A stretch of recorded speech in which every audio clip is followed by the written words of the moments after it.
Oh, hey, the credits are done. Oh, There finally. you go.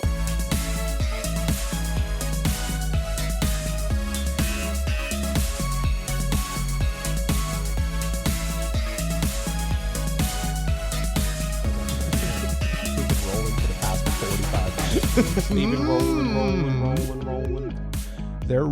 They're rolling. See, I did What else? something. What to- else is to rolling, embarrass- Cole? What else is rolling?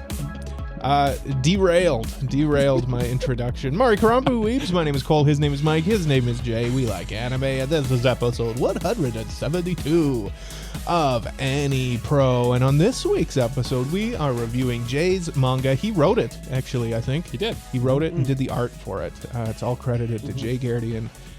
That's untrue, completely untrue. We're reviewing the manga Love Bullet, which was nominated by Jay. Nominated. That by one's Jay. true. That is true. That is true, yeah. That is a certifiable fact. And because this is a Jay episode, Jay is also making us do some other wacky things today. Yeah, we're doing on some a roll stupid with that lately. He's been on a roll with the wacky hijinks for us. I like it. Yeah. We are going to recommend anime to random celebrities. Totally at random. We're going to call them on the phone. We're going to say, hey, you should watch Blank. Boku no Pico. And, Yeah, exactly. Yeah. Because See we have what their they phone say. numbers. It's in the podcaster startup kit, right? If Yeah. you want guests, here's Tom Hanks' phone number. You know, like he Yeah. comes on podcasts all the time. Yeah. Exactly. But before we get into any of that, hey, there's a little button down there. It's a thumbs up button. That means that you like us. Why don't you hit that button? And Please then do. also subscribe and leave a review if you're not on YouTube. And also, why not do other things? Keep listening. It's been a hot minute since we got a new Apple Podcast review. So if you listen there, please leave us a review. Yes, we will read it and probably on the air if it's nice to us.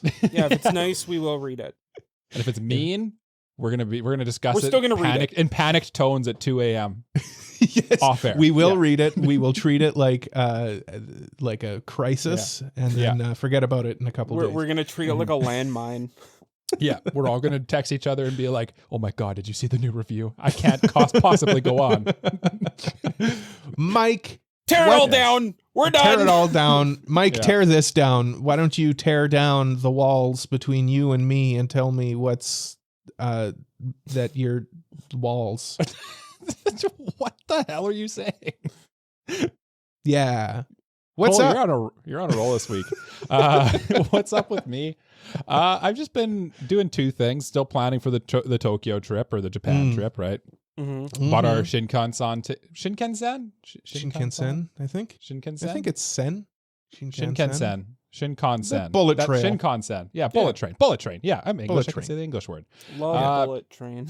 Anyway, we're taking the Love Bullet train down to Kyoto / Osaka. We're actually staying somewhere in the middle of the two. It's kind of interesting. And then back. And I didn't realize when we initially booked this trip in the hotels, I didn't even look at the price of the bullet train. But it's like 200. It's like 100 for two people for like a 2-hour train ride. It's like $200 something is the cheapest you can get it. And it's like up to $300 something for the green train, which is the fancy one. Like a 2-hour flight, it'd be Yeah. a couple $100 as well. Yeah. I mean, Yeah.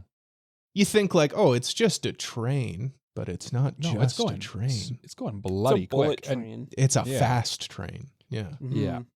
We did some research too, and we booked the seats that are on the side that Mount Fuji is on, and we booked the seats. If you book the seats, here's a tip: if you go to Japan and take the Shinkansen, the seats at the back of each car have like a little like storage area behind them. If you book those seats, you don't have to mess around with your luggage. You can just put it behind your seat. It's great. You get like extra storage area for no extra cost.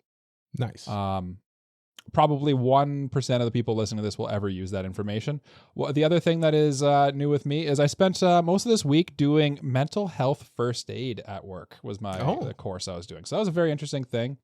And I figured I'd come on, I'd just quickly mention it on here because I learned a lot of like valuable stuff in it.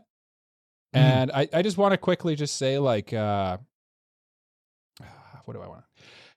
Mental health problems are super, super common. It's like 1 in 3 people have some sort of mental health problem going on. So that's do the math. You're looking at 3 people right now, right? The odds are in your favor. But like, I think it's not good how we stigmatize mental health. So I'm talking about it here to destigmatize it a little, so that if someone's suffering with something, they don't have to worry, because it's so common, and for some reason we just don't talk about it. And the thing that the teacher of this course really kind of drove home to me, that I kind of like, it clicked in my head, and I was like, oh yeah, that makes so much sense, was we treat mental health problems completely differently than we treat like a physical problem. If you had like, if you broke a bone or something, you go to the doctor and they'd treat you seriously or whatever. But for some reason, like mental health, we take totally different approaches to it. But it kind of, in my opinion, and this person's opinion too, they're kind of linked. Like your mental health and your physical health are super linked. So I don't know why we would do it that way. Well, like the thing is, like, what are we other than just a brain in a mech suit, right? Like that is us. Is this like this should be far more important than well, I mean, like, you know, if you break a bone, go to the hospital, obviously. Yeah. I guess that was a bad example. The example I should have used. No, I know is what you mean. Some people are born with being diabetic, right?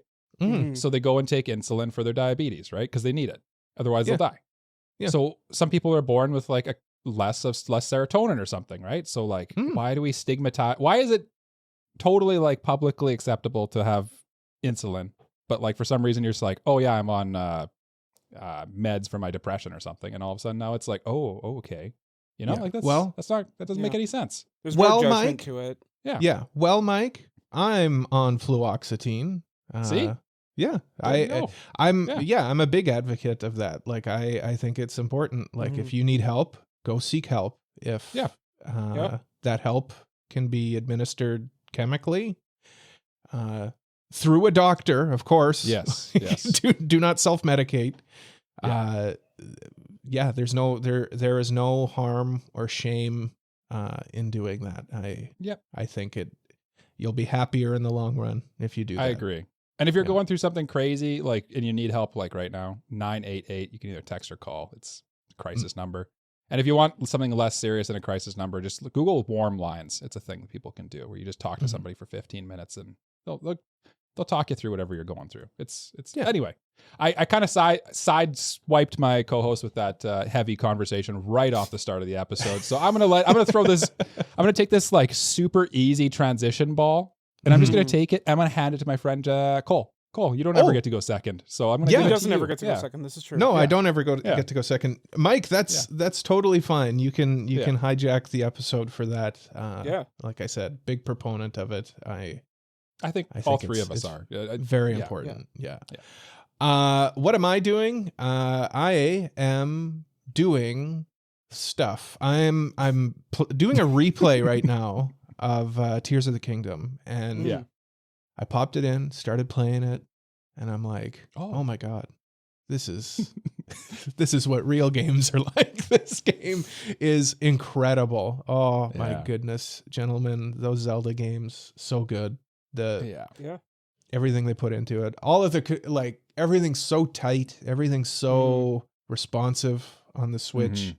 But it drives that Switch as hard as it can. It's chugging. It's you're dropping frames constantly. Switch 2, come now for Breath of the Wild. And I bet you, like, honestly, Tears of the Kingdom it'll benefit just from having the extra, like it'll run at a smooth, buttery smooth 60 frames per second. I'm calling it now. Well, the frames per second doesn't bother me as much as just consistency. Like if it ran at a consistent 30 all the time, great.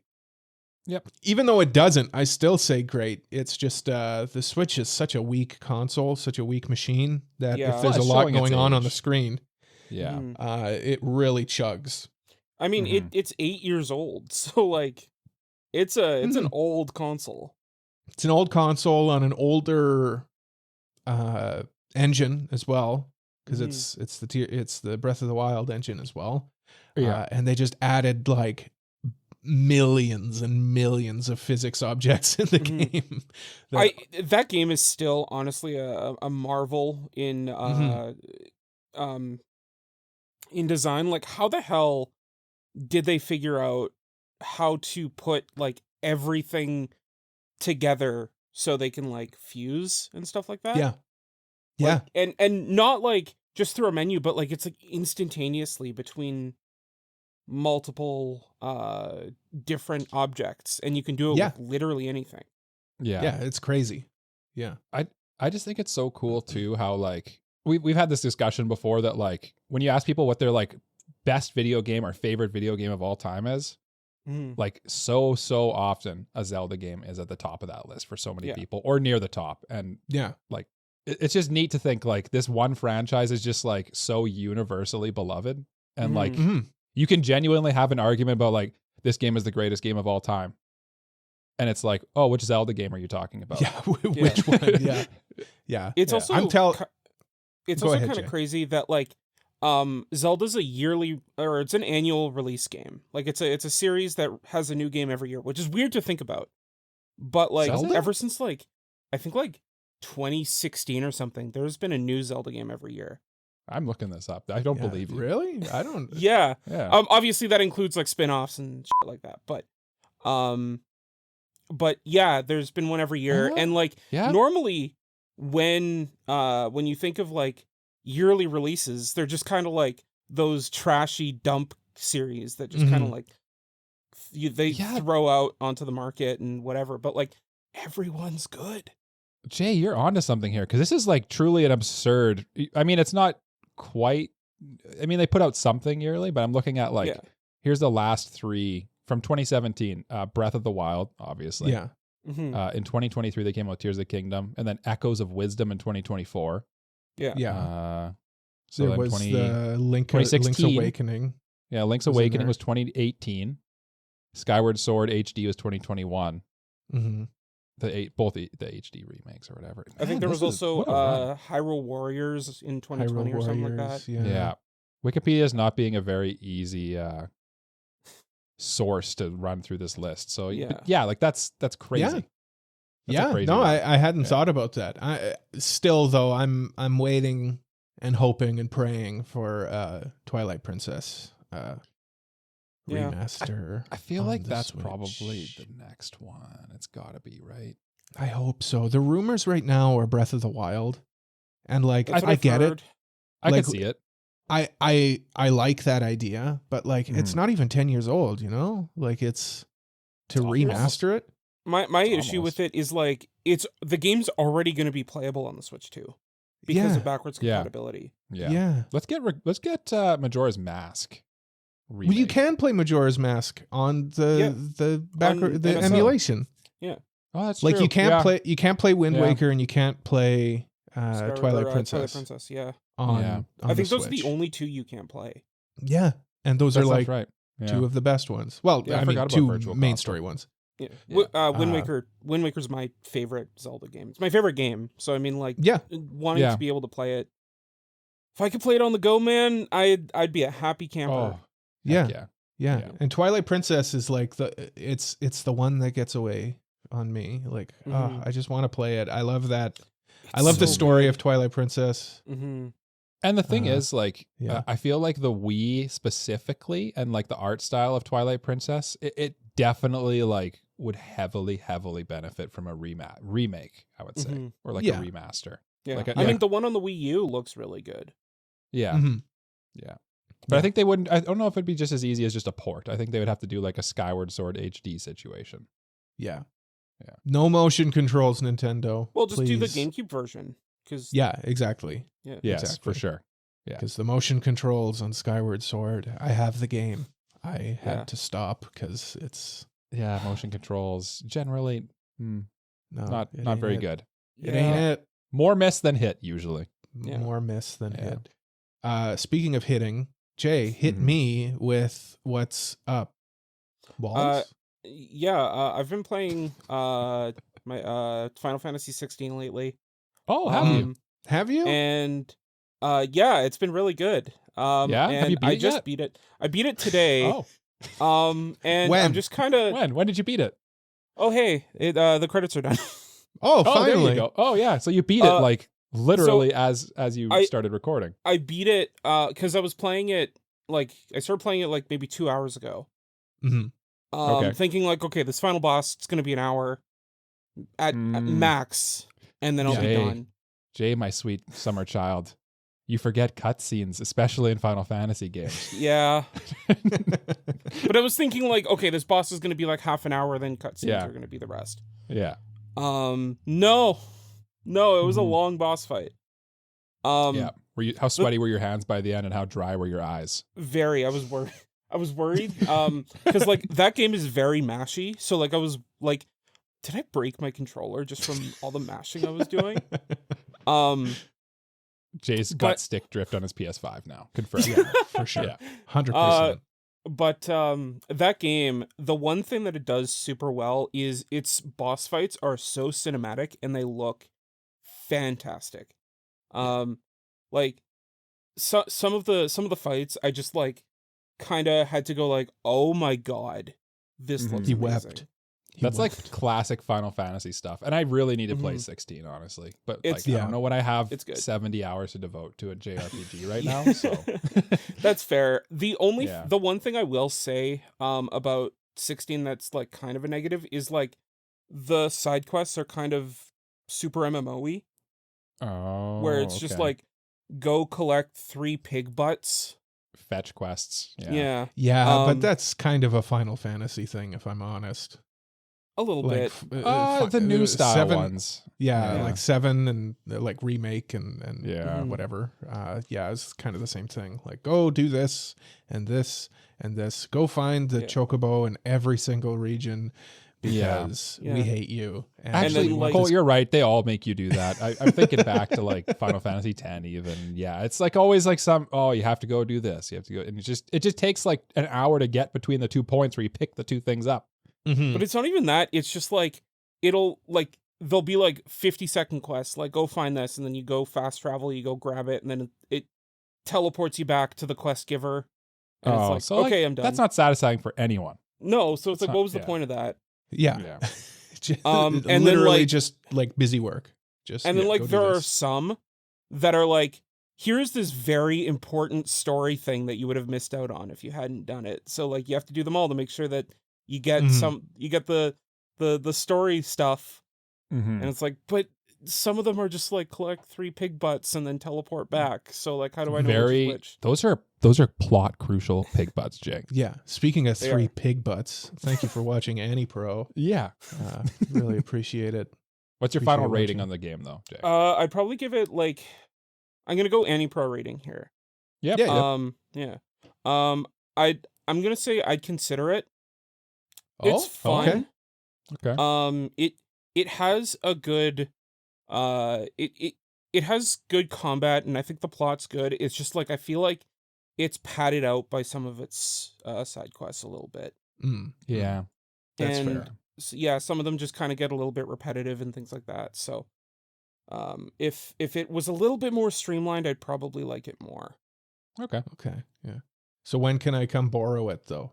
Well, I beat it, so if you want to borrow it, it's just useless hardware on Jay's shelf. Yeah, it's just kind of. I mean, I'm probably gonna play the DLC because there are 2 DLC. Packs so you didn't beat it. that came with it. Yeah, not quite. But I'm not. I'm gonna come back to it after. I'm not gonna do that right now.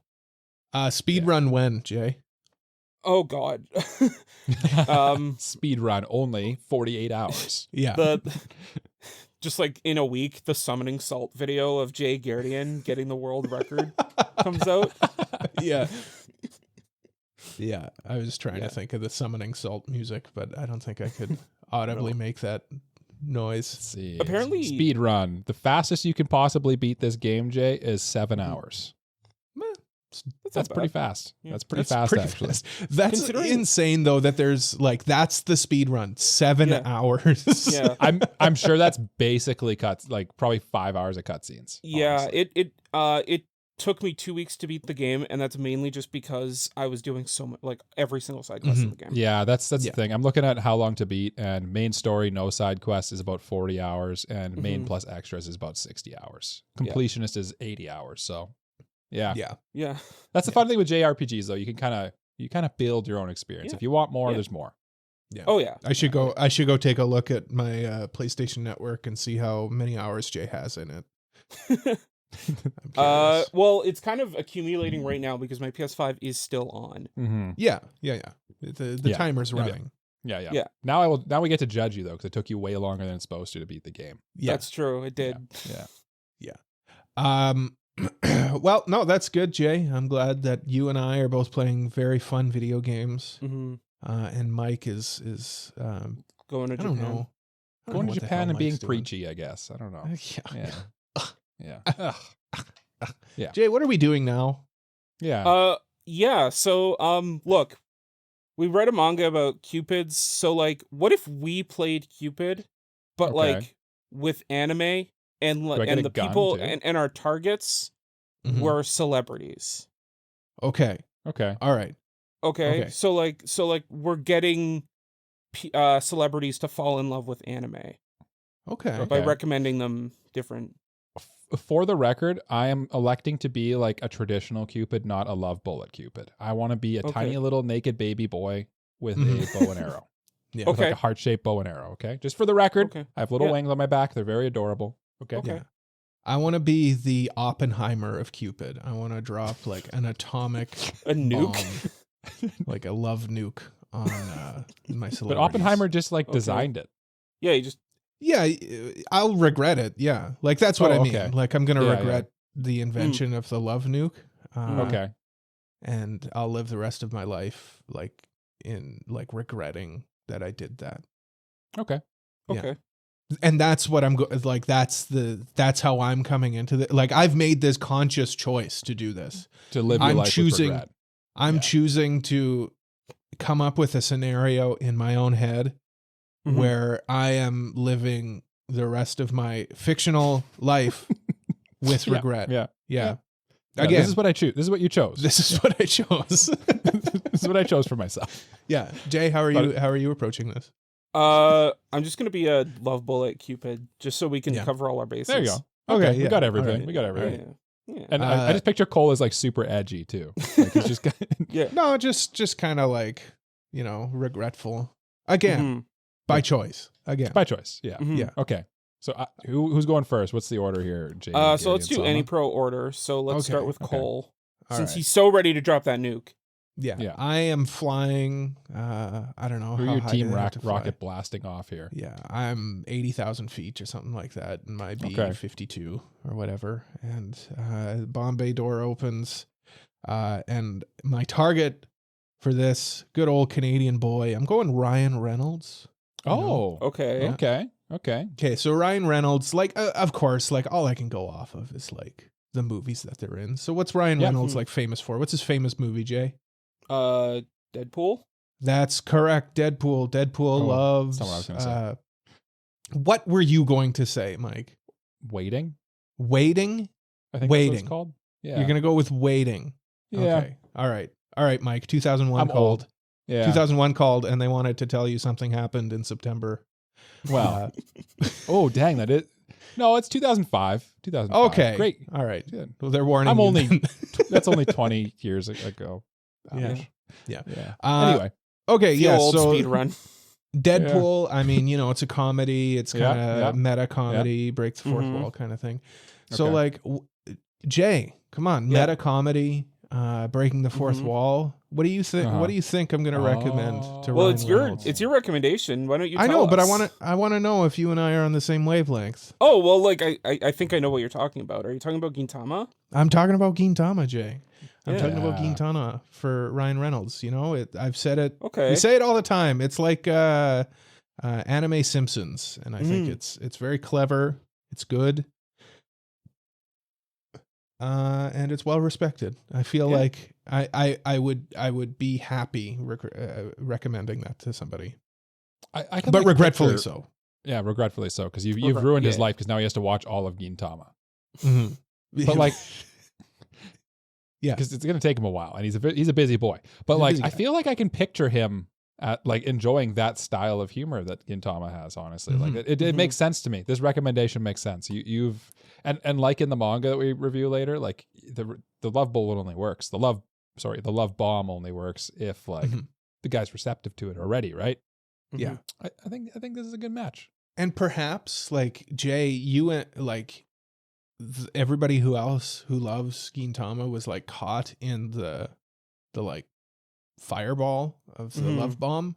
And now like everybody loves Gintama. Jay, I'm sorry. I accidentally hit you too. I hit myself a little bit. I was kind of like out on the edge, like, I'm blinded by the atomic bomb. Yeah. But I'll be okay. And I still like it, but I haven't finished it. And Mike, I'm coming for you. You're next. Okay. That's fair. Yeah. That's fair. Yeah. That's fair. Speaking of Mike, you're next. Mike, you're next. Mike, you're next. Oh, yeah. Well, much like my fellow co-host, Cole, I have selected a lovely, lovely Canadian man who is an actor. Yeah. Oh, okay. Okay. I've selected Canadian icon Jim Carrey. Oh, nice. For my love gun, or my love little bow and arrow, okay? Yeah, you got a little bow and arrow. Yeah, you're a Right, traditional Cupid. Traditional, super traditional values here, right? Yeah. Very, very conservative Cupid. Yes. Yeah. And since I said conservative, what is Jim Carrey into? Being funny and politics are the two things I think of. Yeah. He's pretty political, right? And he's pretty, he likes like kind of artsy things, but also likes being a little crazy and off the wall at the same time. And what marries those two concepts better than any other anime? Tell me. One Piece. Oh, I think Jim Carrey would love One Piece. Appropriate, considering Jim Carrey's nickname wasn't it Rubberface? Isn't that what people called him? I'm pretty sure. I don't know. I don't know that, to be honest with you, but that makes sense. Yeah. That would check out. Because like his face is kind of like he's like weirdly good at moving his face around. So he'd relate to Luffy. But like I feel like the comedy from One Piece would land with him, as well as like the deeper like Political philosophical dramas. and political meanings behind everything, or not even messaging, I guess. Yeah. I feel like he'd like that a lot, and I feel like when I shoot him with my bow and arrow and I hit the One Piece with a One Piece on it, I think he's into it. Yeah. So like the bow and arrow, is it like a plastic arrow with like a suction cup on the end, or is it like straight up? Okay. Yeah. Good. Yeah. That's I don't want to hurt him. I don't want to hurt him. It's like a plunger, but like a love plunger. Yeah. Love exactly. plunger. A love plunger. That's a word combo that I don't know if has ever been said before in the English language. But since we're talking about love plungers, Jay. I'll take the plunge into this next celebrity. So look, you guys both went with actors, so I thought, you know what, I'm gonna go with a different kind of celebrity. I'm gonna go with a celebrity chef. Now, I have been talking about this for so long that I want to recommend this to this person. So I'm talking about Gordon Ramsay. Okay. First of all. Okay. Yes. And he's known for two things pretty much. One, cooking.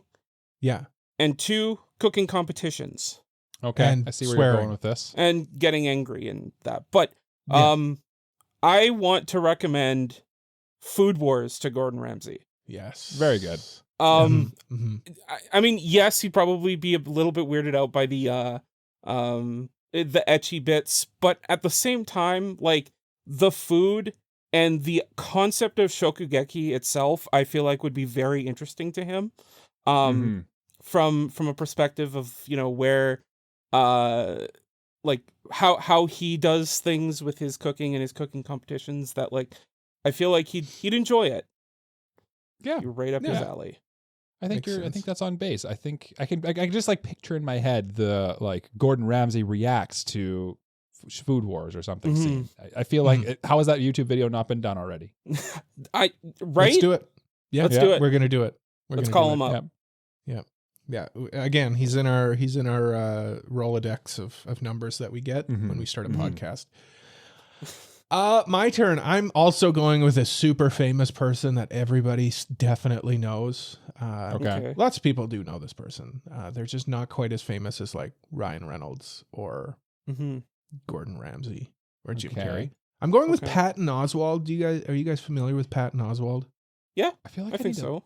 I know He's a the comedian. name. He's a comedian. Oswalt. Yeah. Okay. Yeah. Yeah, he's a comedian, and he's a cinephile. He really loves movies. It's his Interesting. thing. Okay. That's part of his shtick. So I mean, hey, like he likes movies. He's a cinephile, if you will. So I'm gonna go with something that all three of us are familiar with because we reviewed it on this podcast. I'm going with Pompo the Cinephile. For Patton Oswalt. Again, I think it's just a love letter to movie making, and I feel like someone like him would appreciate it. Also, it's short, and again, all of these guys are very busy. But it's short but intense, much like an atomic bomb, if you will, which I dropped upon him from the moon. I threw it down at him. From the moon. Yeah. Well, how did you get to the moon? Don't worry about it. Oh, okay. I have ways of getting there. Yeah. I hitched a ride on that thing that just recently landed on the moon. That didn't land upright again because apparently they just cannot land on the moon. It's tricky. They land on the moon like what, 80 years ago? Yes, they did. The moon got tougher since then. I guess. Technology went a little backwards. Yeah. Mike, I see you getting ready. I see you putting on your old-fashioned diaper. I see you getting your little comically small bow and arrow. I will mention that like I am full sized. Like I am an old man, and I still have the little. I've had this diaper for a long time, and little wings didn't grow any bigger. And this bow and arrow is the same size too. But I unfortunately have grown much bigger. I also picture you with a cigar, for what it's worth. Just kind of all of the baby from. Okay. All of the baby from Who Framed Roger Rabbit. That's kind of what I'm picturing. Yeah. Okay. I like that. Okay. Well, I'm donning my little outfit. I'm fluttering on my little wings down to the United States. Tiny wings that are just like a hummingbird. It takes me a while to get places, but I get there. Okay. I get there. And I got my little bow, and I'm going to go, and I'm going to find a famous lady, whose name is... You definitely know. Doesn't even know her name. Her name is Stephanie Joanne Angelina Germanata, who you may know better as Lady Gaga. Oh, okay. Lady Gaga. Okay. Nice. Yeah. Okay. Everyone knows Lady Gaga, right? Yeah. And when I think of Lady Gaga, super, super artsy, loves fashion, loves cool music, loves like older music and stuff, and is like not afraid to be pretty dramatic with what they do, right? What if I took all those things, put them in a little melting pot, potion pot, stir it like a big cauldron? I'm a witch now. I'm stirring a pot. Yeah, I'm cackling. I'm stirring it. What comes out? JoJo's Bizarre Adventure. I'm shooting my little love plunger, and I'm making Lady Gaga fall in love with JoJo's Bizarre Adventure because she would literally love Araki and all of JoJo's, honestly. Fashion. Yeah, fashion. Fashion icon. Yeah. No, it makes sense. It's kind of a dark horse pick, but you explain it to me. You explain it to me, and I agree. I think it would be good. Yeah, that's a good one, Mike. Like I could see her having like a picture of like a Joestar or like Dio or something, and not even realizing like, oh, that's like an anime or something, and being like, I just thought it was like it looked really cool and fashionable. You know? Yeah, I like this. And all of the music references. She bought one of the paintings that Araki did from the Louvre or something, and she was like, yeah, exactly. She's like, wait, this is from like an anime? And then she checks it out and she's like, wait, this is great. This is so bizarre. Yeah. How bizarre. Yeah. How bizarre. Very good pick, Mike. Thank you. I like that one. That's good. Yeah. Thank you. I'm glad Jay, you top liked it. Top Yes. it. Jay. Okay. End it. I can't. I simply can't. Well, okay. But I do have one final pick. And I'm going to look. Cole was talking about being on the moon, and it inspired me to recommend an anime to someone who also likes things like the moon. Neil deGrasse Tyson. Okay. Him. All right. The NASA guy. And he likes science and things like that. And what he does. What other science thing would you recommend other than something like Dr. Stone? Dr. Stone. Kind of in the Stone's same vein doctor. as like recommending Food Wars to Gordon Ramsay. I just want to see like what he'd say about it. Like what like would he debunk any of the things that like are brought up in the show? Would he like be compelled by them? Would he think that it was fun, or like how would he respond? Yeah. You know? Yeah. With sure. it being something in his field. He's like the modern who was it? Carl Sagan, right? And I guess that's why they both did that show. What was the show they did? Whatever. Someone out there is screaming it at YouTube. It was called Cosmos. It was called Cosmos. I just remembered. Yeah, no, that's a good pick. And Dr. Stone, is just kind of a general semi-educational show about like all different sciences. Right. Yeah, I like that one. I got an extra one. I just came up with one. Oh, bonus one. Bonus one. Yeah, and a bonus one. Childhood hero of mine, Chris Hadfield, Canadian astronaut. I'm going Space Brothers because I mean, astronauts. That's a good one. Astronauts being astronauts. Yeah. Yeah, I'm going with that one too. Very good. I did 3, so that makes me superior, but also regretful. Super Also regretful. It does. Yeah.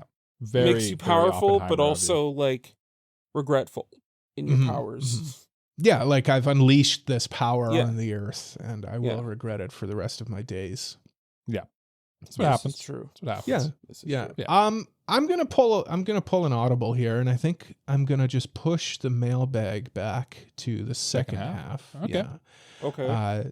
Spoilers. We have a mailbag this episode, and we're gonna do it in the second half. So to finish off the first half of this episode, we're doing the final manga review of our block of manga reviews. So we've got to pick new mangas for the next block of manga review. Starting with, in traditional AniPro order, Jay, let's go backwards this time. Whoa! Jay, why don't you start us? Whoa! That's not. I did not see this coming. I have like 3, and I was going to narrow it down based on your picks. Except for when he paid Cole. Yeah. So this is thank you, Jay. Molly sent him for a loop here. I like. I just received your payment. Yeah. Yeah. Wait, what? Yeah. Yeah. Thank you, Jay. Now you can go first. You sent me an email. You said, Cole, hurry up, I will Jay. give you $100,000. Nope. No pressure, Jay, but hurry up. All right. Hurry up. Yeah, hurry up. I get it. Okay, fine. I'll go with this one. So look. I was debating between 3, but here's one that has an anime coming out sometime this year. And it's something that I kind of want to check out with my boys, and see kind of what they feel about it. I'm kind of sticking to a romance theme, but that's just kind of how the story, how the cookie crumbles, I guess, with a mean score of 87% for this manga. Ooh, okay. It has tags of Iyashike, primarily teen cast, school, coming of age, delinquents, and urban. Okay. Gentlemen, it's time.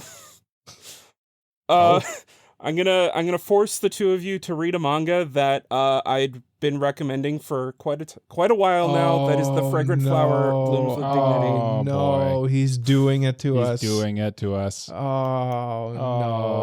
Oh, Jay. No, good pick. I've been wanting to check this one out because I just all I see is hype for it. No, it is really good. Or is it? Come back and check it out when we do our review. No spoilers, but it's really good. It's really good. It's my favorite thing ever. Yeah, exactly. Yeah. Mike. Well, you're next. I am next, and I have mine selected. And boys, I know the thing we're gonna read immediately before we read the fragrant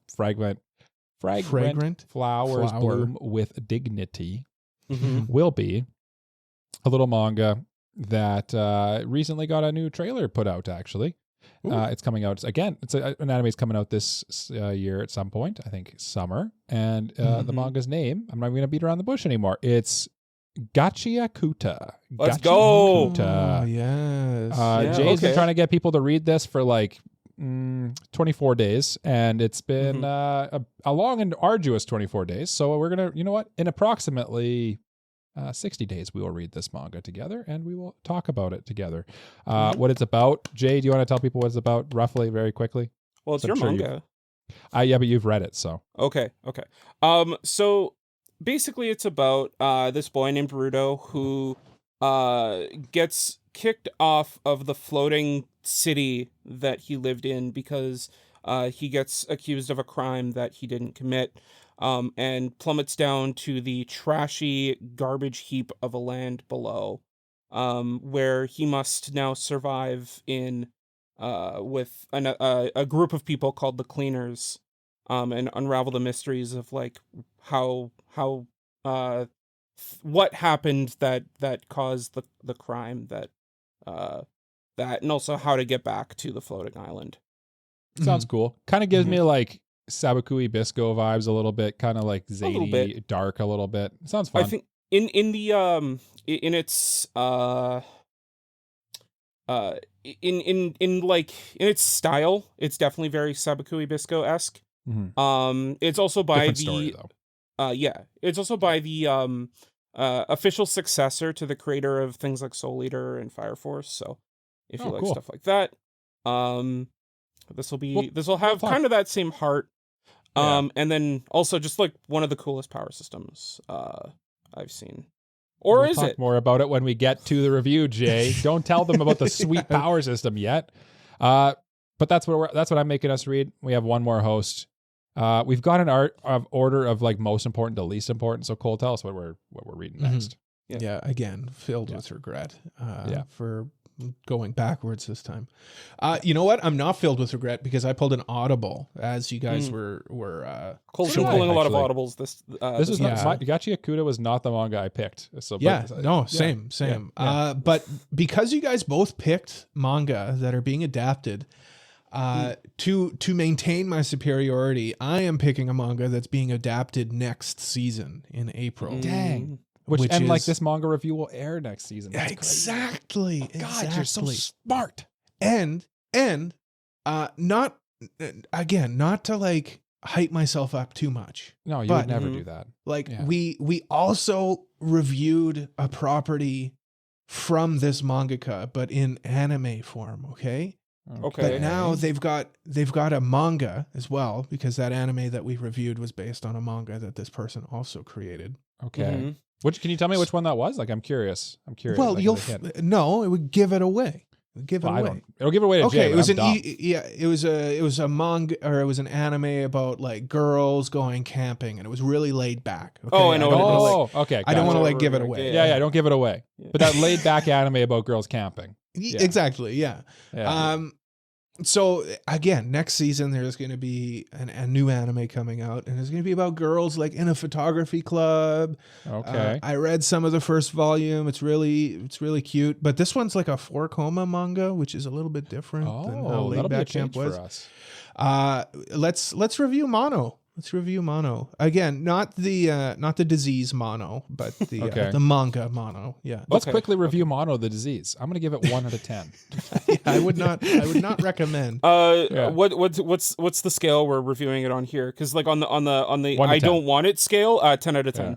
Yeah. Okay. Yeah. Like Jay gives it 10 out of 10. I give it 1 out of 10. It is the kissing disease, so like oh, that's true. By like obtaining it, I guess like a 6. Like it would suck, but like you gotta like maybe it's worth it. Maybe it's worth it. What if I did it? What if I kissed like without getting mono? Well, then even better. Then you've won the lottery. Whatever. We're gonna review Mono. Yeah, We're gonna review Mono. Yes. It's a photography club manga. It was looking forward to the sequel. Polly. How do you spell it? Mono? M-O-N-O? Mono. Yeah. M-O-N-O. Yeah. Manga. Yeah. Okay, I've never heard of this one, so that's interesting. Yeah. Let's review that. Let's review the one Mike said, and let's review the one that Jay said as well. Yeah, let's do that. Let's do that. Because Mike's I can't remember the name of because it's complicated and difficult to pronounce. Gachiakuta. Gotcha. And Jay's is really long. The fragrant flower that blooms with flower dignity. blooms. Is that why you went? You're like, I just need one I can say. I'm going with one that's 2 syllables. Mono is easy, and now I've got to say the fragrant flower blooms with dignity at the end of every episode for the next 3 months. Let's go. Thank you, Jay. You did this to yourself. You That's did tough. this to me. No, Cole, genuinely, I would have picked something else had I gone last. Jay, No, you wouldn't have. Your manga's title is both harder to say and longer than mine and Cole's put together. Yeah. Yeah. Yeah. Mine is Powerful pretty stuff. difficult. Like, mine's already difficult for me to spell and say. Mm-hmm. And, yeah. I Let's... think we need a break, though. Like, I do think we was need tough. a break. That was tough. This has been difficult. This has been... I need a break. I'm filled with so much regret for all of these things that I've done. Yeah. Let's sorrowful break.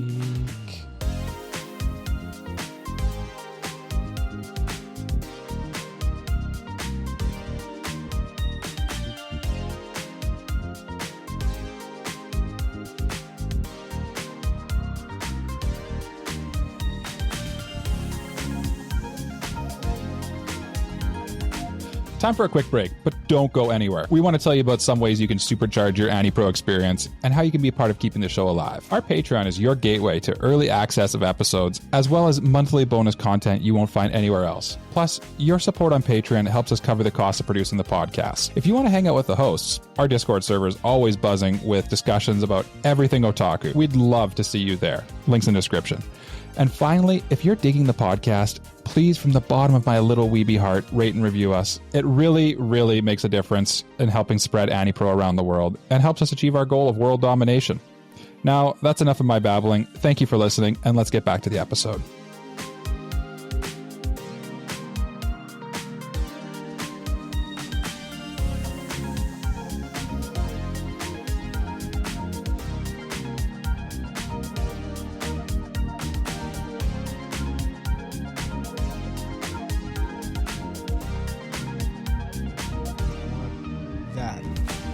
You know what I could do with what right he's now? doing.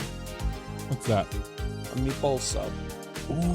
I've been craving a meatball sub. I actually. still, to this day, gentlemen, I am To this day. 33 years old, Mm-hmm. and I've said it multiple times in my life. Welcome back, by the way. Welcome back. I want a meatball sub, Mm-hmm. and I Very still, attainable. Super attainable. I know, but I You've still just chosen haven't not gotten to it. do this. Yeah. Still haven't gotten it. I know whose fault it is. I'm not blaming anybody. Yeah. This Well, is you my are blaming fault. someone if you know whose fault it is. Mine, my own. Yeah, you're blaming yeah, yourself. yeah. Mine own. My own fault. I Yep. did this to myself. I can't believe Yeah. you've done this. Yeah. You've done this to yourself. You did.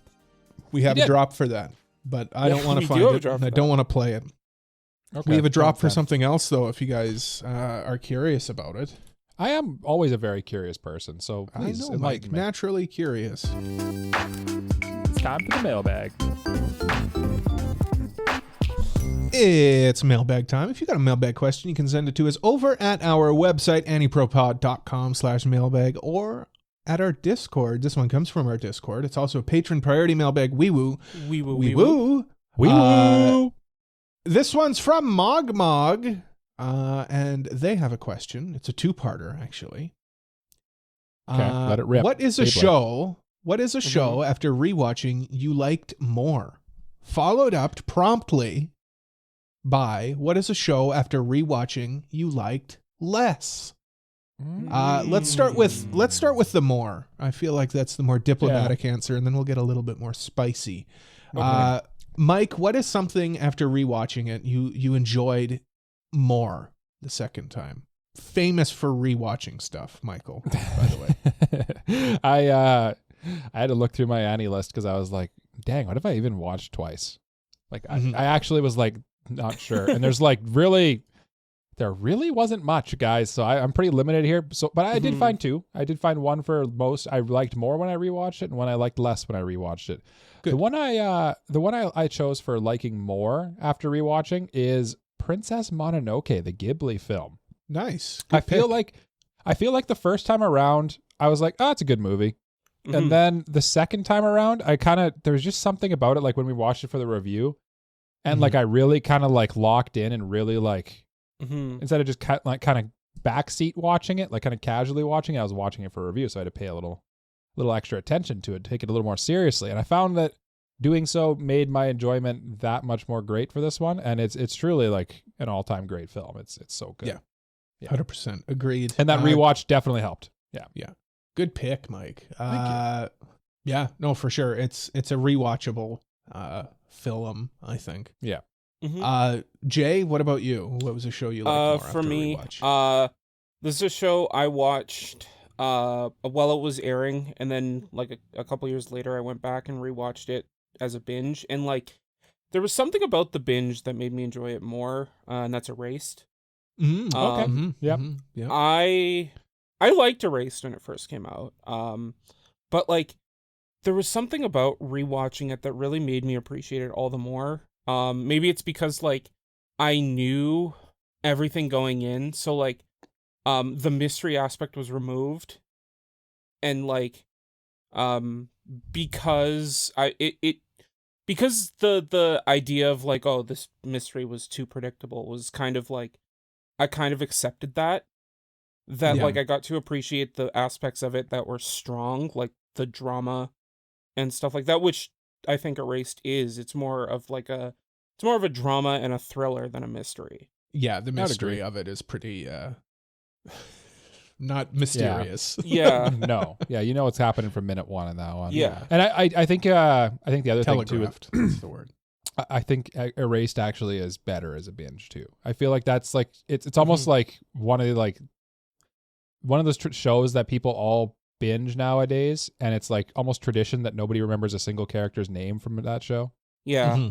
Because like everyone binges it and forgets the characters' names. Yeah. Like don't get me wrong, when I did watch it while it was airing, like I was looking forward to new episodes every week. Yeah. Yeah. But like, yeah, there was something about that binge that just kind of solidified it for me. For sure. Yeah. Exactly. Pop quiz. What's the main character's name? You get either first name or last name. Satoru. Okay. Yeah. Cole, would you have got that? No. Yeah, I would never have got it. I can't remember the names of the manga we just read. That's true. Yeah. Complete opposite end. And the girl's name is Kaio Inazuki. Yeah. See? Okay. See? Yeah, you asked the wrong person. He's got powers. Yeah. He's got special powers. It's called autism. That kind. Yeah. He's that type. Yeah. You can remember anime characters' names. Math? Maths? No. No. Yeah. That's a new point on the spectrum that was just discovered. Yeah, remembering anime characters' names. Yeah. Okay, my turn. What is a show that I liked after rewatching?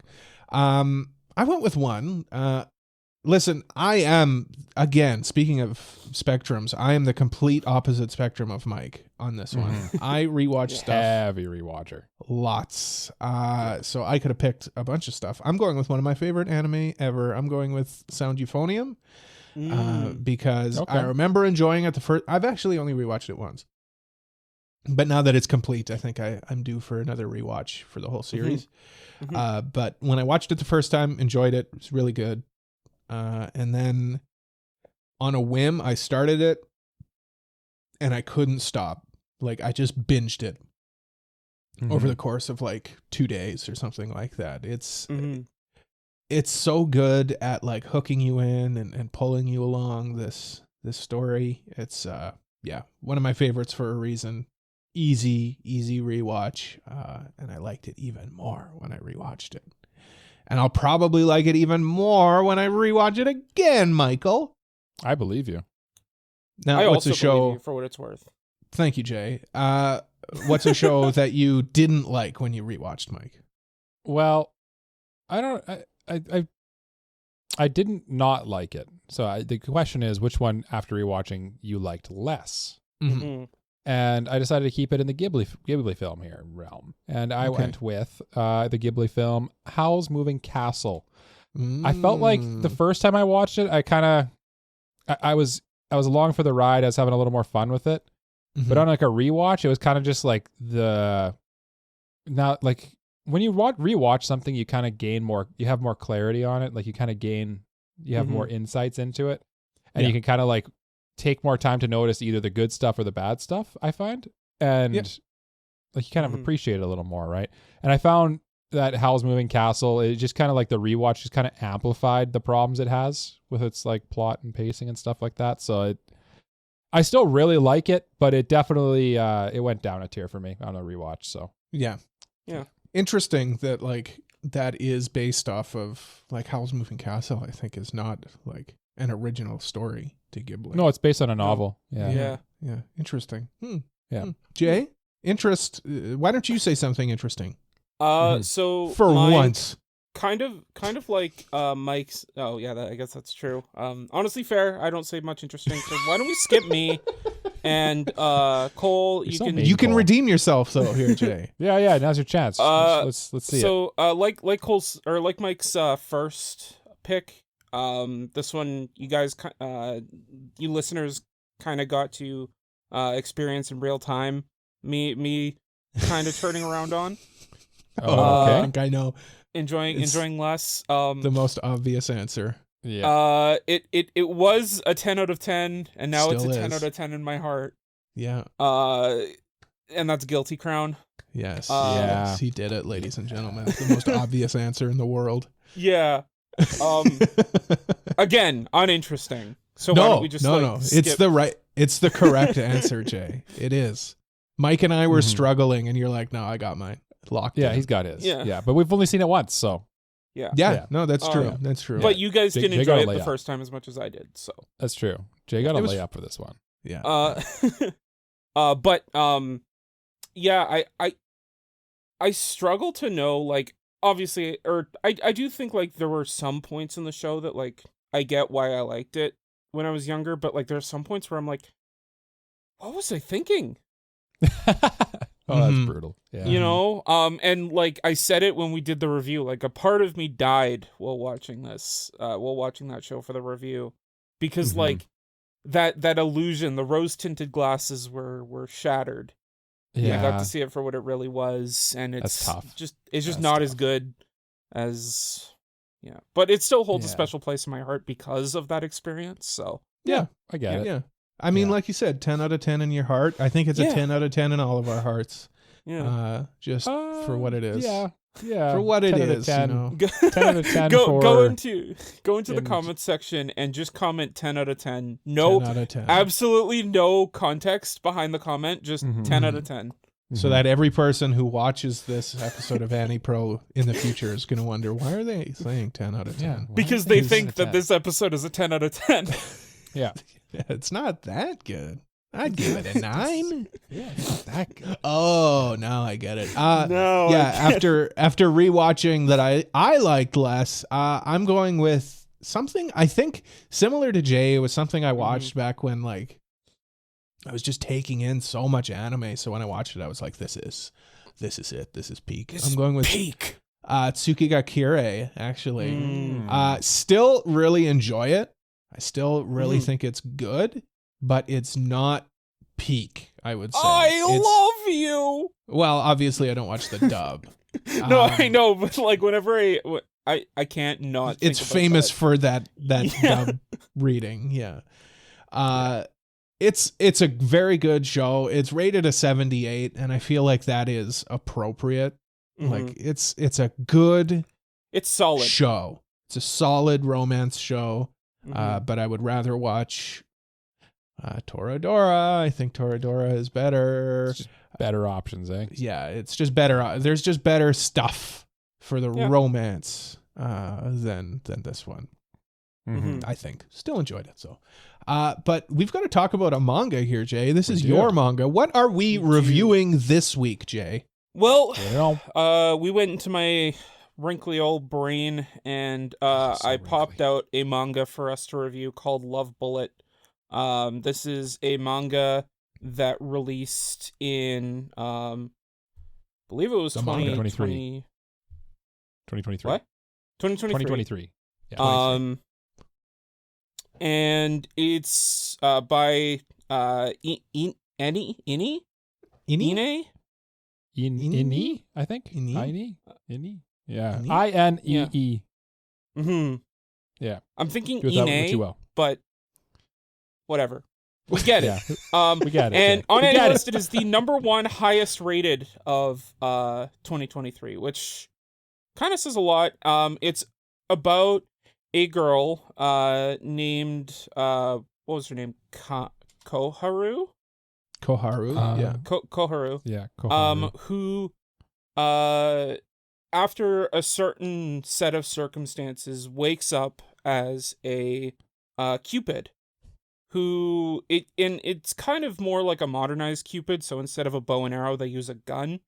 And she, along with the person who's kind of training her, Kana, and the person that she's kind of rivals with, Chio, are going around and shooting people with these, as the title is named after, love bullets, to get people in the real world to find who they love. It's Cupid. It's Cupid, but tactical Cupid. Yeah. Yeah.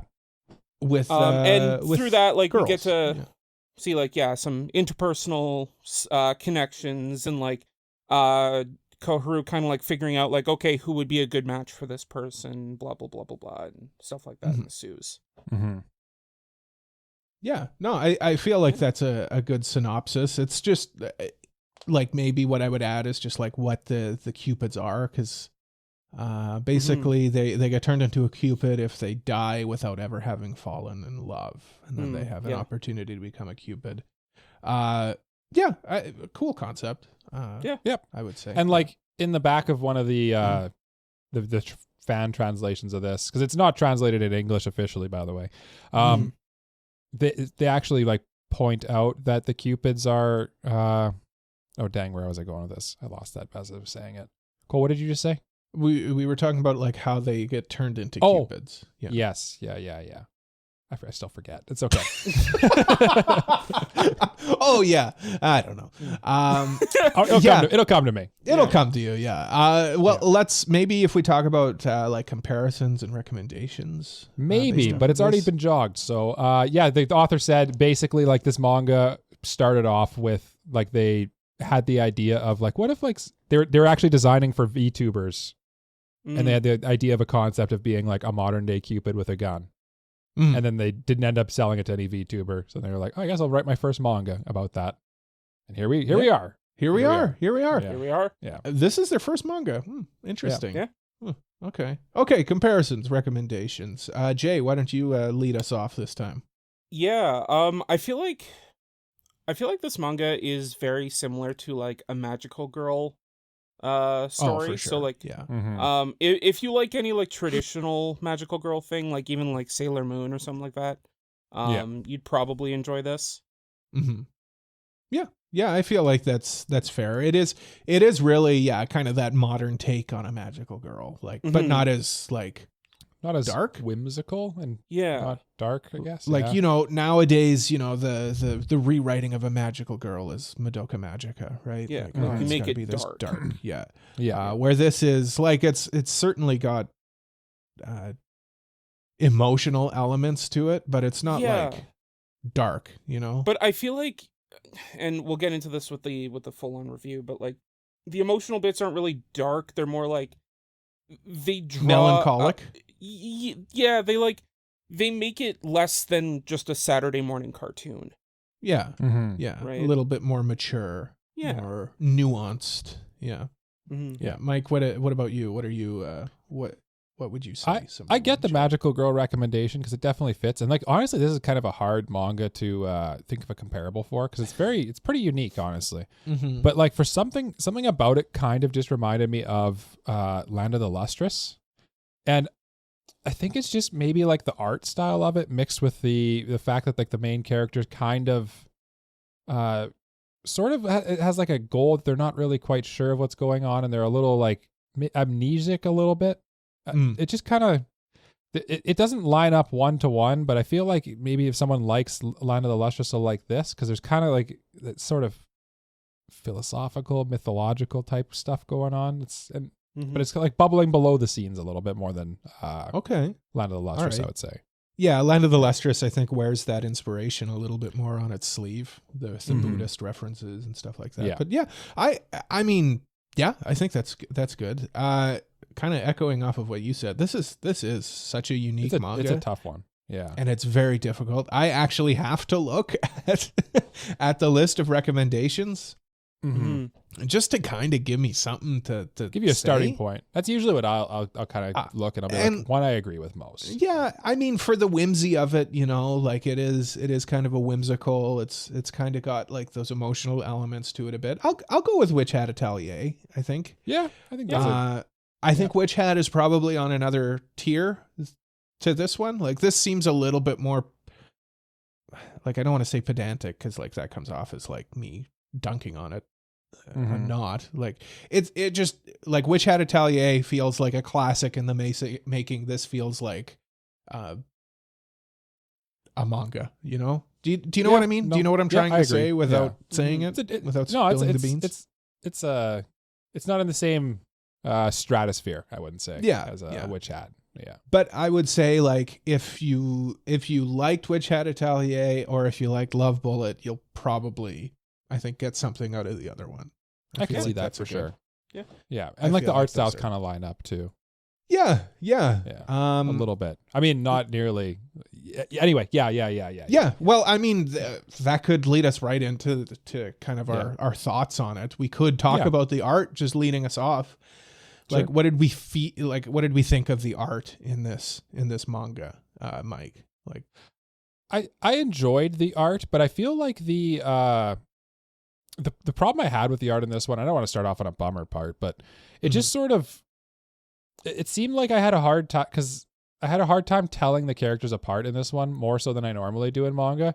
And it's partially because the mangaka had made this specific decision to have the Cupids always be in this like very white and red, but you can't see red because they're not in color color palette. And it just like, they're not distinct enough for me to really tell them apart. And then like all the normal humans are all like, they have their black hair and they just kind of look like normal humans. And it's just like, if you really try, it's easy to tell, you can tell them apart, but like you kind of have to actually think about it. I found. Did you guys have problems with that as well?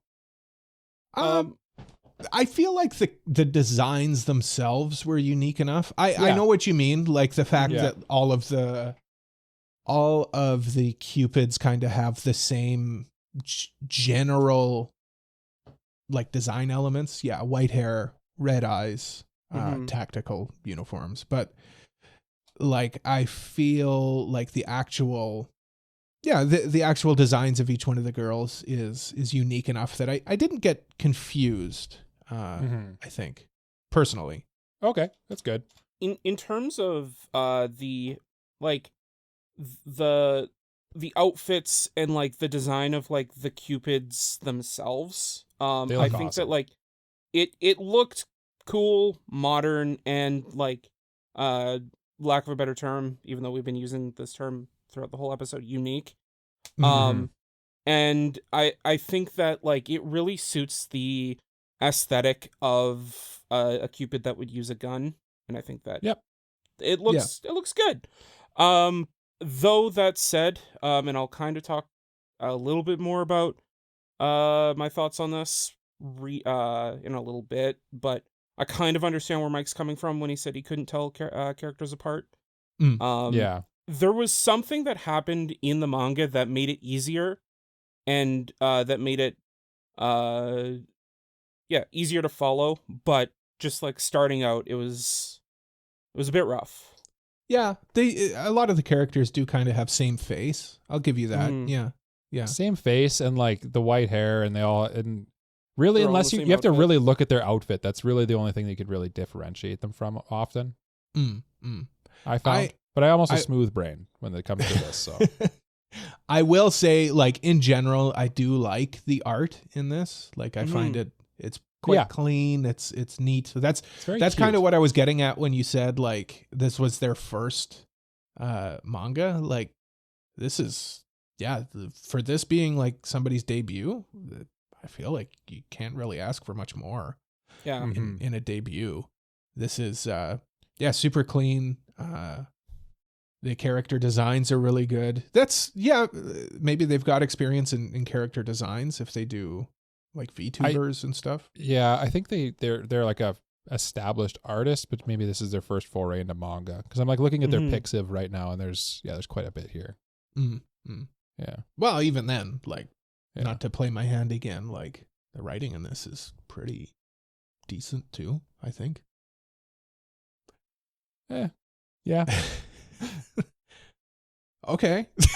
Well, you know what? I feel like there's a reason behind that. And I think a part of that has to do with the fact that it's still very, very early in this manga's life. So going off of that, how do we feel about reading manga as they're just starting out? Like, is it easy to follow, or would you rather kind of like stack up chapters so you can kind of get more into the story and into the meat and potatoes of what it's trying to do? I guess the cat in the room, the elephant in the box, is that this manga only has 11 chapters out as of recording. So like we really don't have a ton. We usually do 3 volumes of something that we review. And so this is we went back to our old ways of only having like a volume or 2 of something. And for me, again, coming back to the smooth brain, the problem I have with new manga like this is like, I feel like I need to get like a good base underneath me so that I can understand the story. Because otherwise, like if I forget, I don't read things every week. And then by the time I read it next time, I'll forget what happened. And then I fall off. And that's what generally happens. How do you guys feel about the early access, the insider on the ground floor vibe of this one? There's 2 sides that I come down on this on. One, I don't mind it.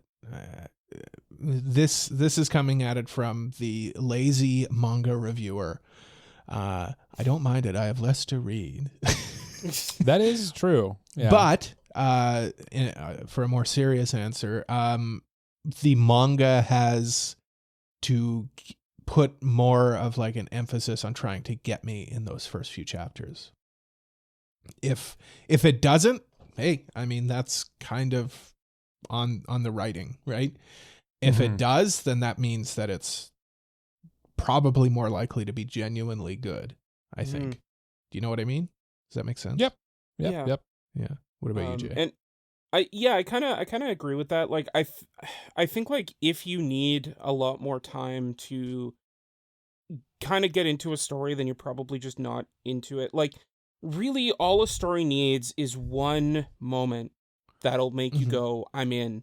Like, let's keep going. And if really the first few chapters, if those don't do that for you, then why are you going to keep going to those later chapters to see that it gets better? Yeah. And that's, I kind of get that with this one too. Cause like I found like when I finished about where volume 1 ended, I kind of like, I wasn't in yet. I kind of had a hard time. I don't know if I would have continued if it like stopped at that point and there was a long break in between, which I think happened in the real world because he was trying to. There's a whole thing that happened where he's trying to, or she was trying to promote the manga or whatever.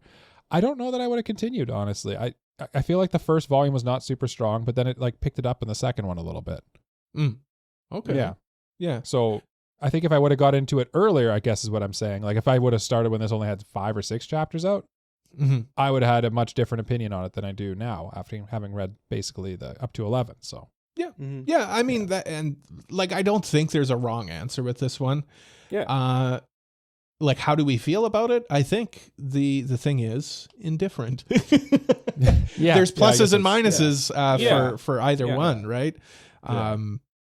I enjoy the brevity. Like honestly, for this one, like I kind of like I only read the first volume. Full disclosure. I kind of like where it ended.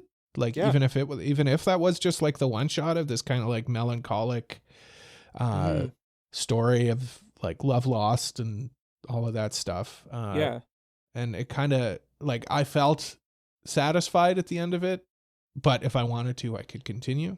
Makes sense. Honestly, like I'm kind of the mind where if it had ended there, I would have been upset because like it felt like it introduced ideas that like I wanted to see more of. Right. But because of how early it is in its run, it just hasn't gotten there. Yeah. So like it kind of seems like it has pretty grand aspirations for its plan. Yeah, it feels like it has a lot more going on to it that we don't know about yet. And like if it had only ended on that first volume, which I mean probably not. They probably would have given it a couple more chapters. But assuming it ended on volume 2, it would have been a little bit disappointing because like it would have had a rushed ending. It would have had just kind of like, here you go. And yeah, but the prospect of more is coming honestly makes me look forward to seeing what comes next and what's especially because we kind of picked back up again lately. So Jay, like you questioned like off air, like, or not questioned, but just mentioned that like volume 1 was struggling sales wise. Like why do you think that was though, Mike? Like I think I get the sense Mike is probably a little bit lower on it, so I'd be curious that's the sense I'm getting too. And I think the problem with volume, like Jay asked us, like, what do you think why do you think it was struggling? And I kind of like I was alluding to earlier, like I kind of feel like the first volume, it doesn't establish, like outside the first chapter, it sort of doesn't really establish exactly what it is. It doesn't have that hook that really will pull you in and keep you going. And I feel like that's probably what kind of hurt it a little bit, because it just didn't have that like, this is the reason to keep reading to me. And I feel like that's where I was by the end of volume 1. Okay. What do you guys think? Okay. What was your prognosis for this poor sales that required? I was reading the notes at the back of the chapters where it was like, please buy copies of the physical manga or digital manga to support the artist. And then it sounds like they sort of saved it, all the overseas fans, for what it's worth. Yeah. But Jay, why don't you I go ahead. I think a lot of it has to do with the fact that like it's probably also just a bit niche. Like it's in a magazine that people aren't as aware of or as on top of as like a Shonen Jump or a or a weekly Shonen magazine or something like that. What magazine is that? Just for I probably have no idea what it even is, but I don't remember the name off the top of my head, honestly. Keep going. I'll look. If Jay doesn't know, then that's a bad does. sign. It from what I remember, it has like a ton of light novel manga adaptations in it. Oh, okay. Okay. Yeah. So like very, very obscure kinda. Yeah. I think it also had, Cole, do you remember that anime that came out of like the robot girl that the guy was in love with a couple seasons ago? Oh, yes. Mike drafted it. I thought you drafted it. No, it was Mike who did. The robot girl. It was not Autry. Not Autry. No. Okay. Then it was the My Wife Has No Emotions? Yes, that one. Yeah, okay. Yeah. Yeah, same magazine as that manga. Okay. I believe. Yeah, kind of niche-y. Yeah. Obscure, I think would be the word. Yeah. Yeah, I think like my answer is pretty boring. I think getting big is like winning the lottery. I think this just didn't win the lottery, unfortunately. It ended up in an obscure magazine. It ended up with a niche concept. Like I think the concept, had this been in like a Shonen Jump or something like this, I think this would have taken off more. Probably. But the fact that this was in like generic isekai, it is trash. In Media Factory's monthly comic Flapper magazine. Flapper magazine. Yeah. Famous for flapping. Yeah, no, I think it just lost the lottery, for lack of a better term. Well, maybe that's a result of this being a debut. It could be. That magazine apparently had Mushoku Tensei and Girls and Panzer in it. Those are pretty big titles. Yeah, but that's kind of about it. Mushoku Tensei is also like it's a light novel adaptation. Yeah, which like you're right. Yeah, and Girls and Panzers or Girls und Panzer or whatever. I don't know. Yeah. Whatever it is. I don't know. Whatever that was first. I feel like it wasn't a manga. Yeah. I think it was a game. It feels like a game. It feels like a mobile game. Yeah, the concept does anyway. Yeah.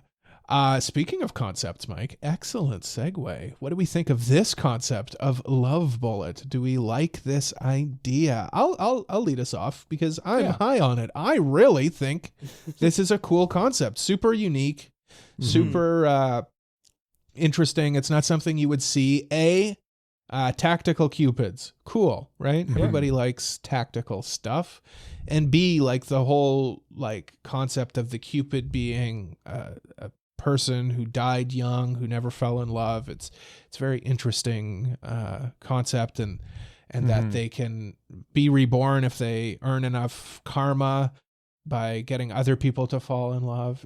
There's a lot of stuff here that really jived with the old Cole brain. Yeah. Mike, what do you think? I think I like the concept. I think it's definitely original, which is like it's just a breath of fresh air in today's day and age, where like you get a lot of stuff that's just kind of feels like, oh, this is isekai number 37 or something like that. Right. Yeah. Or power fantasy number 49, where the guy is reincarnated as a toaster or something, and it's just like. This is something different, and it's cool to see something different. The concept of let's have like an cupids, but they use guns and they dress in like schoolgirl outfits with like tactical gear. It's like a match made in anime heaven, to be honest with you. Yeah, and I think if this continues, I feel like it like would do well as an anime because the concept is so cool, and like the art style would suit an anime very well. Well, and I think even those the color combinations, the white hair and the red eyes, like I feel like that's kind of a match made in heaven for animation. Like that would. This kind of feels cool. like if it would have came out as like an original anime instead of just like a black and white manga. Like this one feels like it needs color. It needs a color version or something like that. So on the topic of this being an anime, what studio would you want to do it? Ooh, Jay. Cloverworks. Clover. Yeah.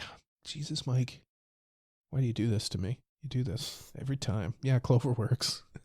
That would be killer. Yeah. Or Madhouse, I guess. I'm trying to think. Cloverworks is the right answer. I could see Cloverworks doing it. It's the cute girls aspect of it. Yeah. I could also see like a Dogo Kobo or something. Yeah. Oh, yeah. I mean, yeah. That actually Dogo Kobo might be the right answer. What it comes down to is the same answer we always give. Ufotable. Any studio would be good. Like any studio, I'd be hyped with. Yeah, for sure. And yes, Ufotable would be insane. Actually, well, I mean, Ufotable would be. I don't know what Ufotable would do with this one. KyoAni. Hold on. KyoAni. Wait a minute. Yeah. I think Dogo Kobo I think might be the best. Dogo Kobo. I'm sticking with Cloverworks. I think Cloverworks Mike, you were might right. be. I think you were correct the first time. So I'll take Cloverworks then. Okay. And you guys can fight over. I'm just kind of thinking like if it were like kind of more of like a pastel style of like art. I don't know, just kind of like with that KyoAni flair to it. Yeah. I don't know. Who did Licorice Recoil? What studio was that? I think that was A1. Yeah, it was A1, I think. A1 then. Or was it Cloverworks? I feel like Licorice Recoil. Cloverworks and A1 are basically like Cloverworks is an offshoot of A1. You're right, it is A1. It is A1. Yeah. Yeah, maybe that's a recommendation I would go with as well. Would be Licorice Recoil. Especially like I feel like you need a good studio that could take this concept and run with it for sure. Yeah. Do like because for some reason this manga really likes action scenes, and I feel like you need a studio that's capable in the action department. Well, that's kind of the thing. Like, there's so much here in this manga, and like sometimes you read something, gentlemen. Yeah. And it's just, where did somebody come up with this? Yeah. And like how, and they, like what kind of brain does it take to take a concept like this and just make it work? You know, like, I'm struggling to to really articulate original ideas. Yeah. Well, I think your bullet point that you've added here is some concepts are so insane and yet they work. And that's sort of what this is. It's like, what if instead of Cupids being little like weird dudes with bows and arrows, they were like little waifus with guns? It was like tactical outfits and guns. Damn it, that's awesome. Oh yeah, that's cool. And then what if they also like fought each other over like trying to make characters or other people fall in love? Oh yeah, like cool too. Yeah, there's a battle royale aspect because they all have the motivation of like whoever gets the most or like a certain amount of points, they get to become human again. So yeah, it's a lot going on. There's a lot going on. There's a tragic aspect to it too that I think is really interesting. Yeah, I don't know if it continues to get explored because again, you guys I think are current on it, and I'm the only single volume guy. I don't know if that tragedy aspect of it continues through the rest of it. Kind of. But yeah, like that's just another hat it's wearing. Yeah. It's got a lot of hats. It's got a lot of hats, but like unlike other stuff that we've reviewed, like they all work. Like they all weave together in a way where this feels cohesive.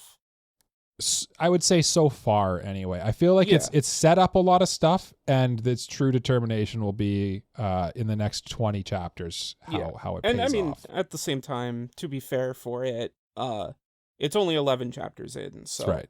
And it's a monthly magazine, so we're gonna be waiting a while for the next stuff. One concept that they have in there is kind of the whole power system of the Cupids, which I thought was super interesting. Like they basically get like a coin every time that they like a Cupid point every time that they hook someone up, and then they basically have to shoot these people with their love bullets, and then they like every time that they get a successful match, they get like a coin that they can either like spend on like cooler guns and equipment for doing their duty, or they can like spend that on becoming free and going back to life. Like that's how do you think of that stuff? That's cool. That's really cool. In case you're wondering why I'm staring blankly into the camera, this was not in volume 1. This must have been introduced in chapter 7, the start of volume 2.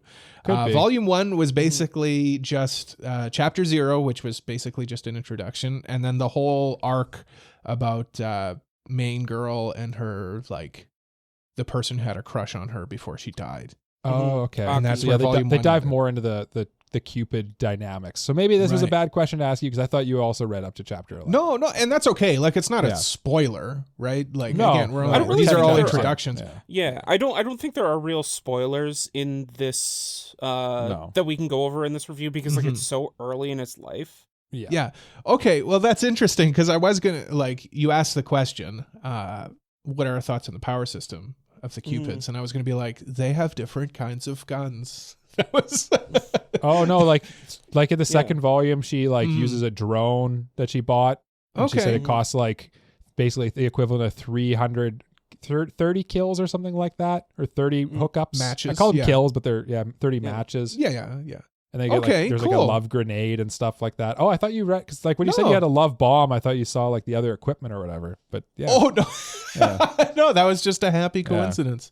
No, that's I like that though. That is cool. Like they can choose to cash it in to like be reincarnated earlier, or spend it on equipment so that they can get more points to.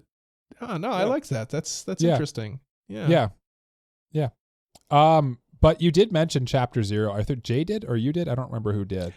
Jay mentioned. Well, I mentioned it, but Jay asked the question. I guess I'll take over here. So you guys both read chapter 0, correct? That's correct. Okay. So how did the two of you feel about chapter 0 as an introduction to the manga? I have a question regarding chapter 0. So the first chapter that was released, I'm assuming, was chapter 1, right? I suppose so. Like, when was chapter 0 released? I see what you're saying. Do you know what I mean? Like, was it kind of a prequel? You know, like did they do the first volume and then they're like, oh no, we need like kind of a more of an introduction to the series? It's either that or chapter 0 was like written as a one shot, as a pilot type of thing. Yeah, like a pilot one shot. That's the vibe I got. I like it. I like chapter 0 because it introduces all of the characters and stuff. I don't think it was necessary because, again, like, I came at it from, I only read chapter 1 and I felt volume 1. I read more than one chapter, I promise. I read volume 1 and I felt satisfied with it. I liked the story arc of that in and of itself. And chapter 0 just kind of felt like, here's kind of how the system works. Here's the girls fighting. Here's why they're fighting. Here's how they fight. It's just kind of more of a lore dump, an expositionary chapter. I have the answer, by the way, to your question earlier. Chapter 0 came out in October of 2023. Then chapter 1 came out in the same magazine the next month in November. Okay. So it was kind of like I would have guessed it was like a one shot, but it was really more of truly a prequel. Like, they knew obviously chapter 1 was coming right away. So yeah, right. Okay. That's actually very interesting to me because the way it's set up feels to me like a one shot that was successful, and then they were like, oh, okay, I guess I can write a manga about this. Because I felt it felt kind of disjointed to me from the manga itself. My biggest problem with it is the fact that, like, it opens introducing all of the girls at once, and they're all in their they're all in their Cupid outfits, and they all look exactly the same, and there's no reason to care about any of them aside from their Cupids. Whereas, and I kind of alluded to this earlier on, but, like, chapter 1 kind of fixes that, where, like, it hones in on one of them and goes over, like, her life before she becomes a Cupid a little bit, and then her becoming a Cupid and all that. And I think that it's easier to follow that way. Yeah. I feel like I didn't feel lost during the 0th chapter, if you will.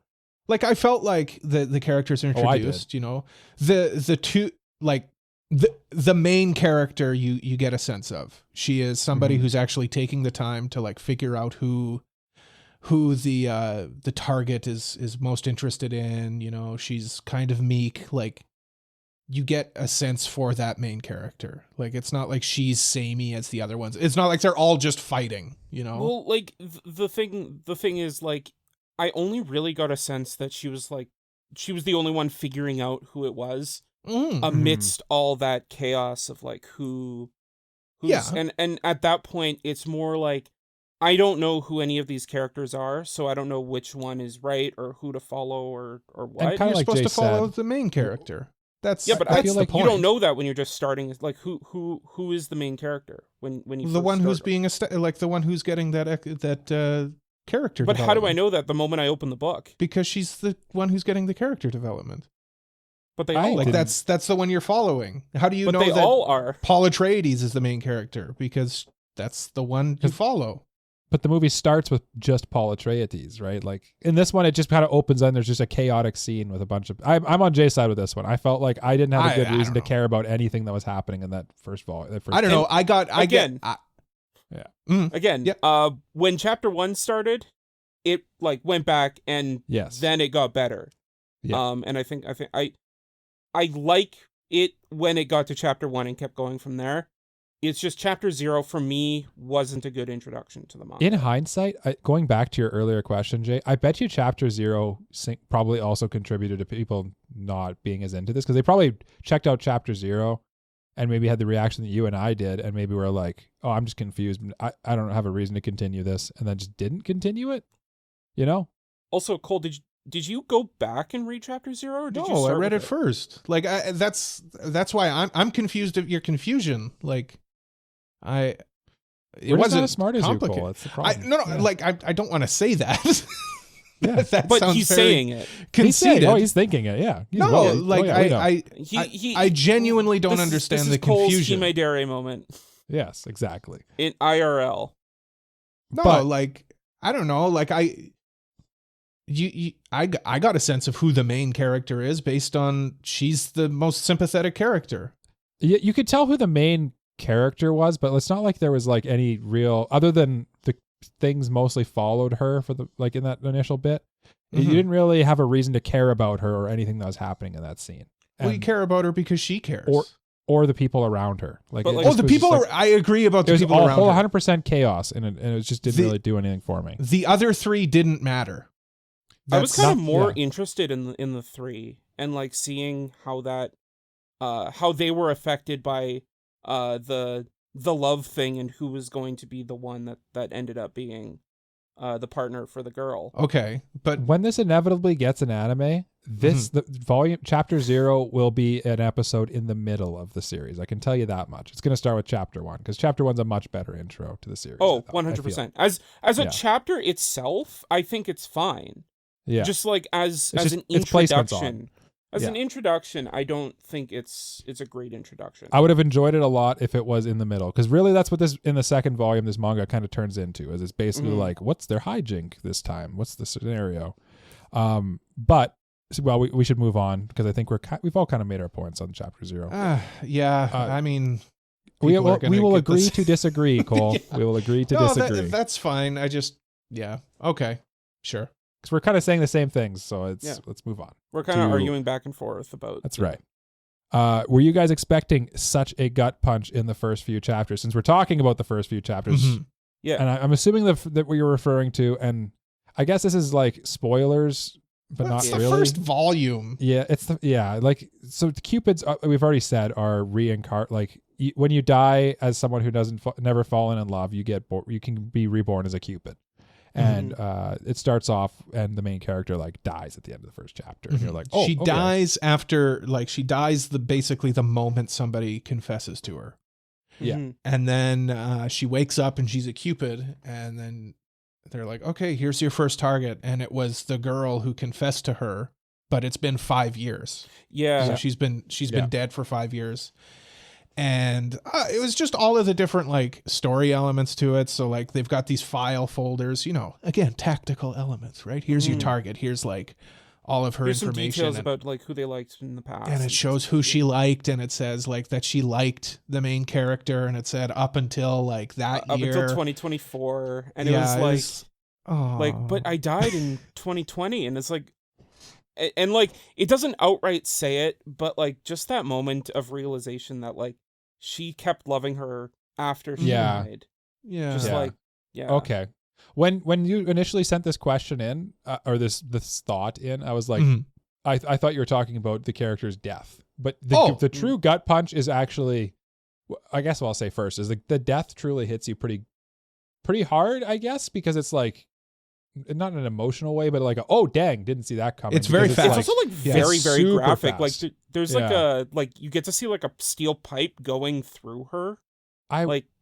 It's semi-graphic. You can see the pipe, but it's I wouldn't. You see it falling, and you see the end result.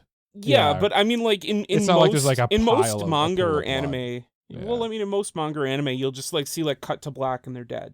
Right. I'm just me and Cole are just coming from the standpoint of some people who've read Berserk. So I have a hard time saying it's very graphic as well. I know where Jay's coming from. I know where Jay's coming from. On a scale of 10 being Berserk and 0 being cut to black, this is like a 4 or 5. 4. Yeah, 4 feels right. 4 feels right. Yeah. But I did not expect the gut punch of it's 5 years later, and that was sad. Like that was like it was like multiple gut punches because like there's a lot you're of under the impression starting out that like it was immediate, and then you find out that like it's what was the do you guys remember the reason for like when they wake up? No, they didn't really I don't remember the exact reason. No, they do mention that they get reborn on their birthday. Yeah.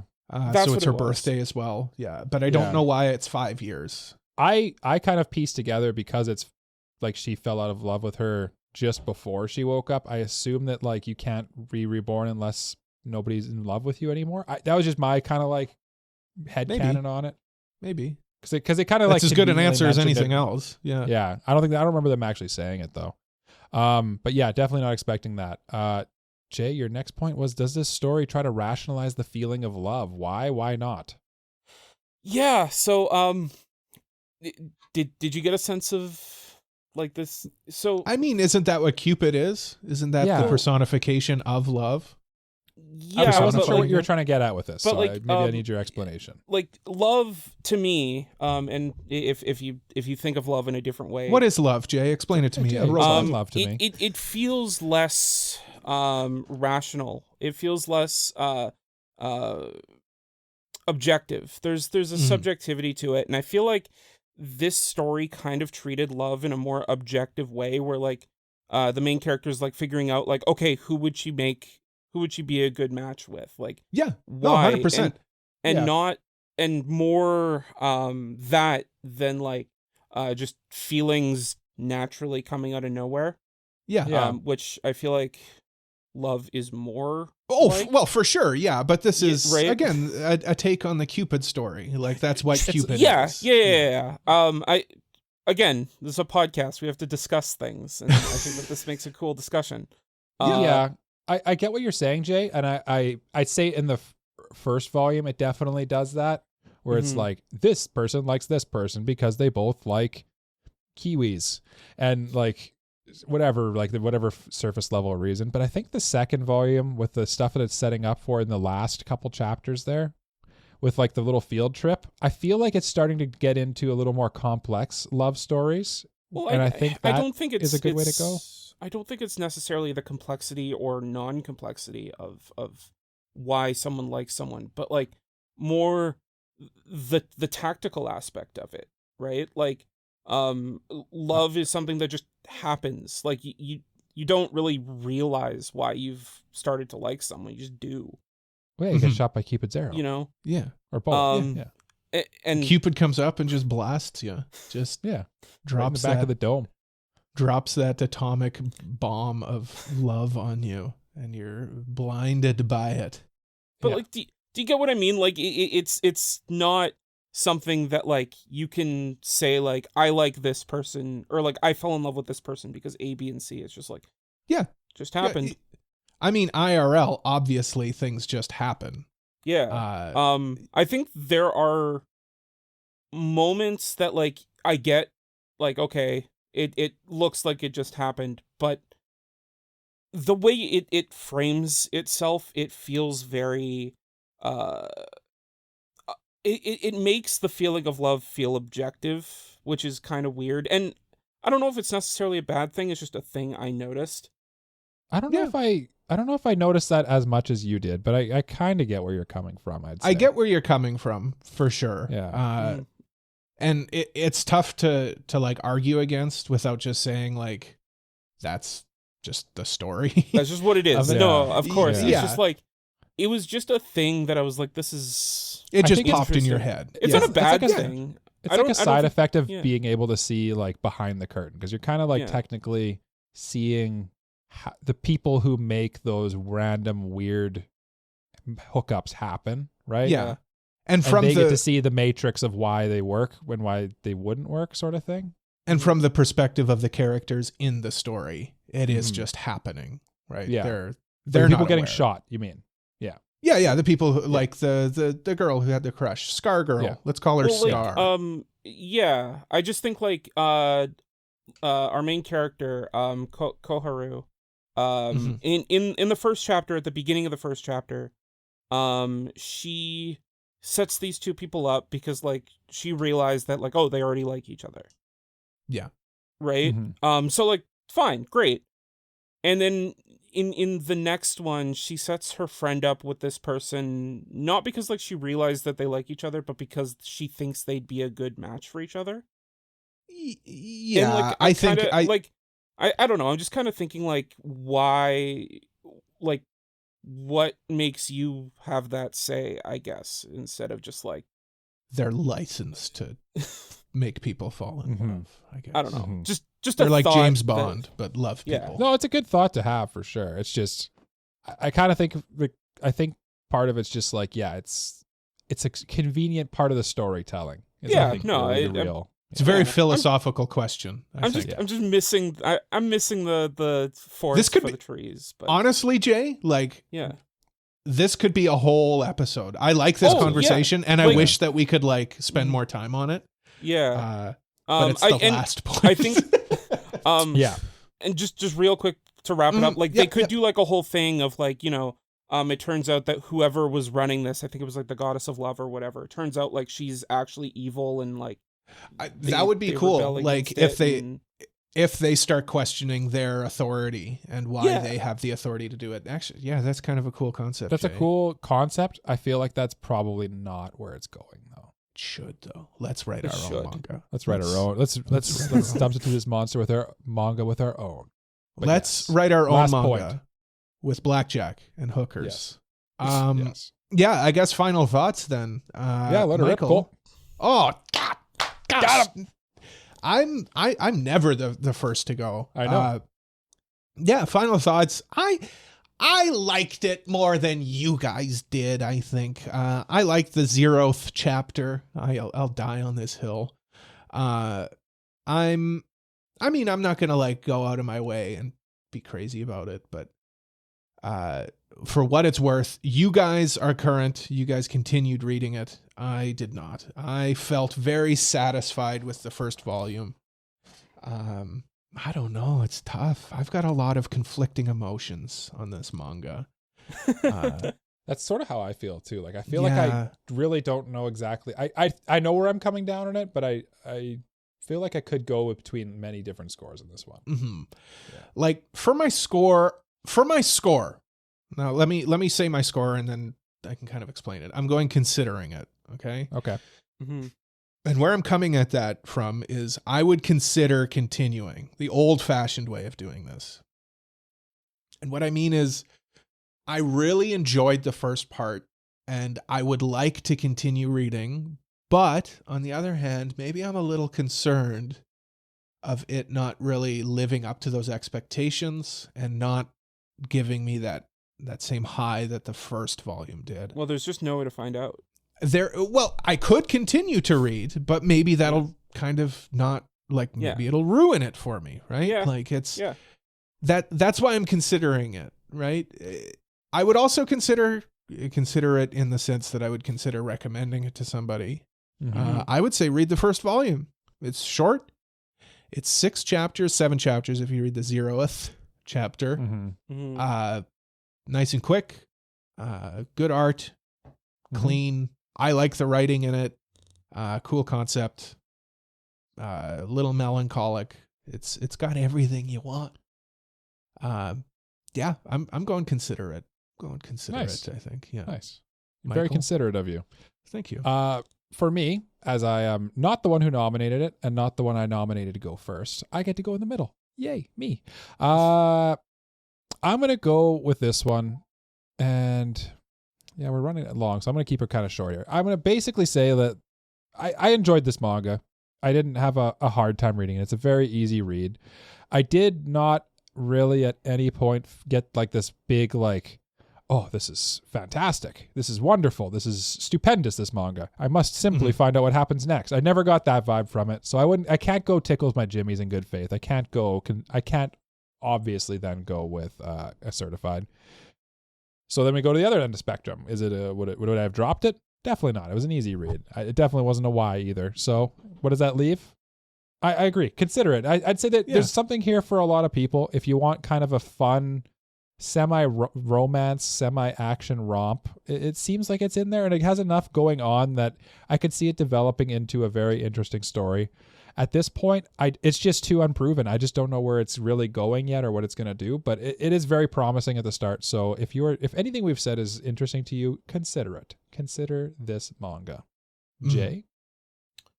I think that this is a very interesting manga with like a very unique premise, but also like kind of more of a reinvention of an old premise where like it's kind of magical girl-y. It has really cool art, and like its ideas of love or on love are very interesting because on the one hand, like it objectifies it, but on the other hand, like it also just kind of says love is love and doesn't think about sexuality or anything. And I think I like how progressive it is in that sense.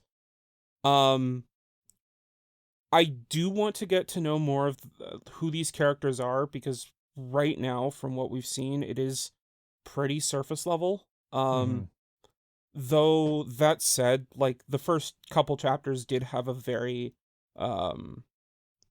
they did have a very effective intrigue hook with like how she woke up as a Cupid, and like the fact that 5 years had passed and that her friend Aki had kept loving her long after she died, and kind of her being the one to make her move on was just like lot of gut punches.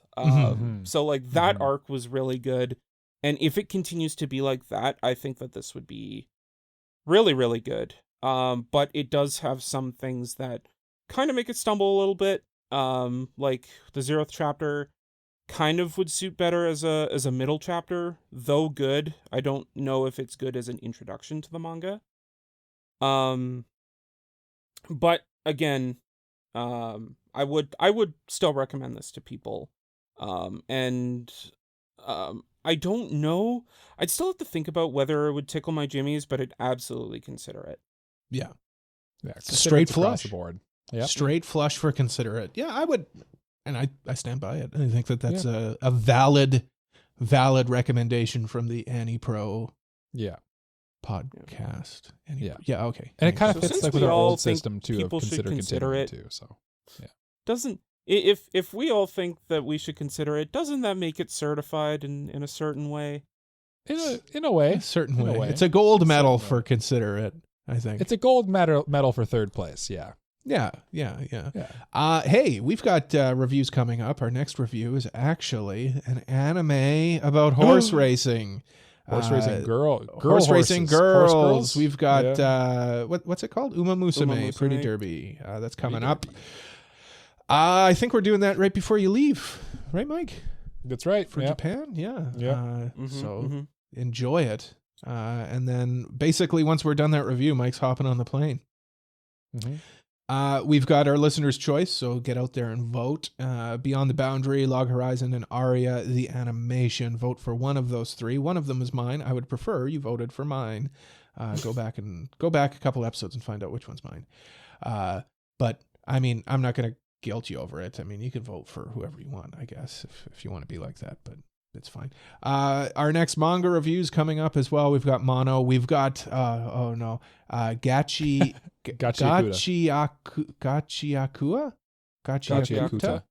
I'll get it. The Fragrant Flower blooms with dignity. Oh my goodness, you guys! I'm gonna literally beat you. 3 months. I'm gonna beat you. This is the next 3 months. Yeah. You know what, Mike? We did this to ourselves. We did. We literally did. Yes. No, you did this to me. You're torturing me. Actually, you know what? Now, Jay, think about it this way. We get to listen to Cole stumble over our thing. We made Cole stumble for the next 3 months. That's actually kind of good when you think about it. When you think about it, right? Yeah. When you think about it. A little bit of pain. Well, I'm not thanking my co-hosts, but I am thanking you so much for listening to another episode of AniPro. If you liked it, please leave a like, subscribe, leave a review, tell a friend about us. If you really like us, why don't you consider supporting us on Patreon like these lovely people: Mr. Family Guy 36, Elijah Wood, Braindead B-Dog, Peach, Frama, Kratos, Just Juzz, Mogmog, Uncle of Light, and Super Maxi. If I could, I would give you each a cannoli. By supporting us on Patreon, you get access to all sorts of perks, and it really helps out the show. We're also on social media at AniProPod, and please join our Discord community to keep up with us and other listeners. Links to everything is in the description or at our website, which is AniProPod.com. Mike's drinking, therefore, Mike, why don't you lead us in a round of bye-byes? Yes. Thank you for joining us tonight. Thank you so much. You made my night wonderful. And I would shoot you with a love bullet any day, any time, dearest listener. And with that said, good night and bye-bye. Bye-bye. Good night. Bye-bye. Bye-bye.